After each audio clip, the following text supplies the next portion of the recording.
Hi guys, welcome back with me again in this channel. On today's tutorial, I'm going to show you how to animate your sticker or how you can add animations to a sticker in CapCut Mobile.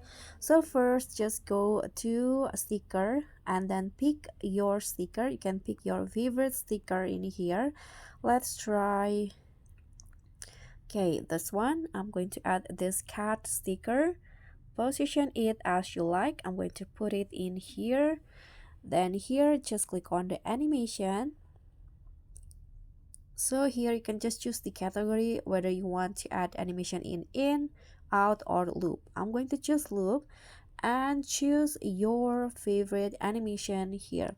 Let's try this pulse swing. Let's try it.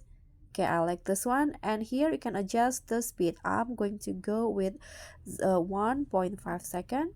Click on a check icon, and there you go. This is how the sticker look like with animation. So thank you so much for watching. Don't forget to like, comment, and subscribe. Also click on the thanks. Bye.